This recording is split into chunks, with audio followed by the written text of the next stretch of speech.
4강에서 만나게 될 크로아티아 대 아르헨티나. 오늘 새벽에 있었던 두 경기 기록과 자료들을 보면서 이야기를 좀 해보려고 합니다.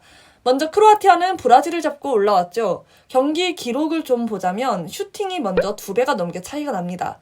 유효 슈팅은 1대 11로 11배 차이가 나고요. 패스 횟수와 성공률, 점유율은 비슷한 수치를 보입니다. 실제로 경기를 보신 분들도 아실 수 있듯이 브라질의 날카로운 리듬감 있는 공격을 막으려고 크로아티아가 계획을 정말 잘 세워왔음을 볼 수 있었습니다. 일단 중원 싸움에 강한 크로아티아가 중원에서 우위를 점하면서 브라질이 쉽게 전진할 수 없도록 했고, 결국 롱패스로 양쪽 윙어들에게 공을 전달한 브라질을 크로아티아가 또 몇 명의 협력 수비를 통해서 소유권을 뺏어왔습니다. 브라질의 리듬감 있는 플레이가 전혀 살아나지 못한 경기였죠. 크로아티아의 키퍼도 한몫했습니다. 경기 내용적으로 브라질을 잘 막은 크로아티아였지만 몇 차례 좋은 기회들이 있었는데요. 크로아티아의 키퍼가 미친 세이브를 해내면서 골문을 지켰죠. 브라질은 유럽 징크스가 있습니다. 20년 전 한일 월드컵 우승을 이뤄낸 후 4번의 월드컵에서 모두 우승 근처에도 못 갔습니다. 이번에도 반복이 돼버렸고요. 브라질을 토너먼트에서 떨어뜨린 팀은 모두 유럽 국가입니다. 프랑스, 네덜란드, 독일, 벨기에, 이번에는 크로아티아까지.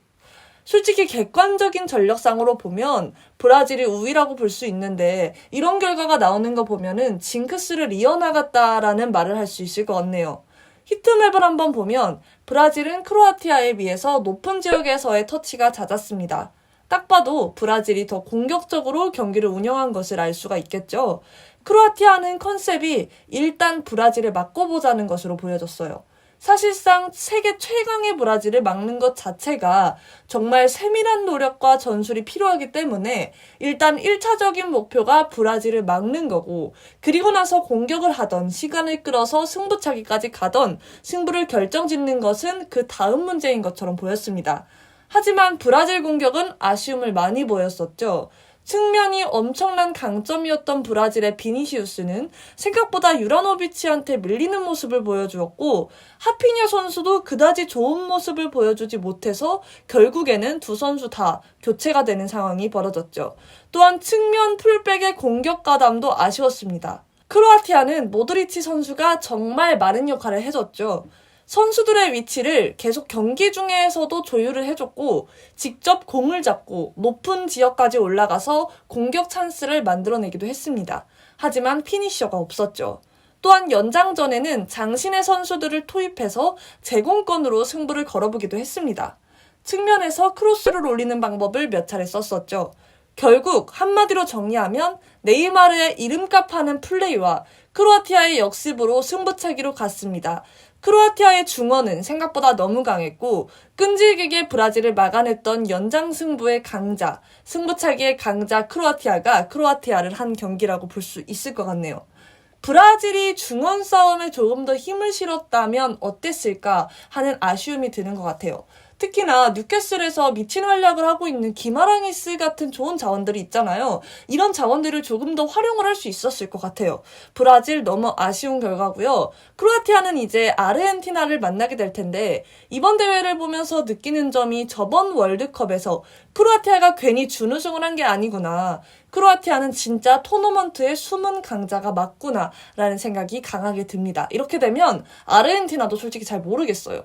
자, 두 번째로 아르헨티나는 네덜란드를 꺾고 4강에 올라왔고요. 일단 경기 기록을 먼저 한번 볼게요. 슈팅 숫자와 유효 슈팅 숫자는 아르헨티나가 앞섭니다. 물론 예상했던 수치이죠. 저번 영상에서도 창과 방패 대결이라고 말씀드린 바가 있습니다. 전반 35분 메시의 환상적인 어시스트를 받은 몰리나가 선제골을 뽑아냅니다.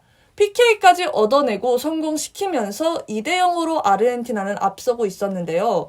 하지만 후반 78분 바날 감독은 용병수를 펼치게 되죠. 멤피스 데파이를 빼고 베오로스트를 투입을 하게 됩니다. 베오로스트는 투입한 지 5분 만에 추격골을 넣게 되는데요. 그리고 종료 직전 프리킥 기회에서 네덜란드가 미리 연습된 방법으로 아르헨티나를 완벽하게 속이면서 득점에 성공을 하게 되죠. 그렇게 연장전 페널티킥까지 가게 되었으나 승리의 여신은 아르헨티나 편을 들어줬습니다. 네덜란드는 수비적으로 역습 위주의 전개를 하려고 했고 그 중심에는 각포와 베르바인, 데파이 정도가 있었는데요. 하지만 단조로운 공격만 나왔지 무언가 메시처럼 위협적인 플레이를 보여주진 못했습니다. 히트맵을 한번 보면 두 팀이 비슷하게 경기장 전체를 잘 썼음을 알 수가 있어요. 네덜란드는 3백의 볼터치가 잦았고 왼쪽 측면과 오른쪽 측면에서도 공을 자주 잡았음을 알 수가 있습니다. 네덜란드는 3백인 팀버, 판데이크, 아케와 활동량이 정말 많았던 대용호 선수를 히트맵에서 제외를 시킨다면 이 4명의 선수들이 얼마나 팀 내에서 볼터치와 전개에 도움을 주었는지 알 수 있게 되죠. 이를 통해 네덜란드는 전개를 하는 데 있어서 센터백과 대용 선수의 영향이 굉장히 강했다는 점을 볼 수가 있습니다. 이거는 항상 네덜란드의 두드러진 특징이죠. 또한 양 팀의 히트맵을 자세히 보면 상대의 페널티 박스 안쪽에서의 터치도 은근 자주 있었고 아르헨티나는 볼터치를 가장 많이 가져간 지역이 수비와 미드필더 둘 다 영향을 줄 수 있는 중앙선 바로 아래쪽을 자주 이용을 했음을 알 수가 있고 메시 선수를 오른쪽 스트라이커로 놔두고 메시 선수의 개인 히트맵 역시 중앙보다는 약간 우측에서의 터치가 잦았으므로 메시 선수에게 볼 배급을 하기 위해 중앙을 기준으로 조금 더 우측에서의 볼터치가 잦지 않았나 하는 생각이 듭니다. 당연히 우측 측면에 배치되어 있던 데파울 선수와 몰리나, 로메로의 영향도 있었지만 의외로 오타멘디, 엔조 페르난데스 선수의 영향도 강하게 있었습니다. 즉 네덜란드는 수비 쪽에서의 전개를 위해 수비와 대용 선수의 터치, 양쪽 미드필더 측면 선수들의 터치가 잦아서 공격 전개를 수비 쪽에서 이뤄냈고 아르헨티나는 수비수도 영향을 많이 주었지만 미드필더 라인 쪽에서의 전개를 자주 이어나갔음을 알 수가 있습니다. 또한 아까 말씀드린 상대 페널티 박스 안에서의 터치들은 양팀 다 투톱을 가져갔고 특히나 네덜란드는 각포 선수의 공격형 미드필더 기용으로 중앙 쪽으로도 강한 공격을 좀 원했던 듯 보입니다.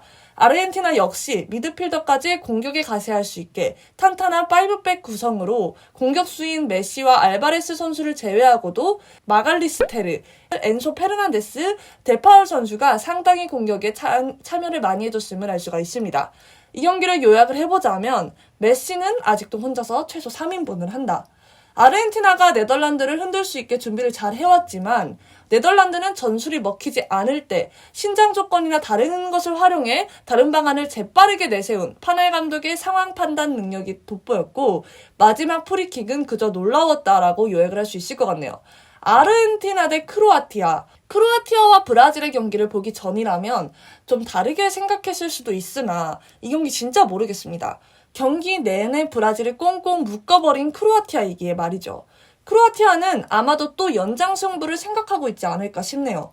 브라질전에서도 봤기에 중원이 밀리면 경기를 풀기가 굉장히 힘든데 아르헨티나가 어떻게 크로아티아를 상대할지 정말 기대가 됩니다. 시청해주셔서 감사합니다.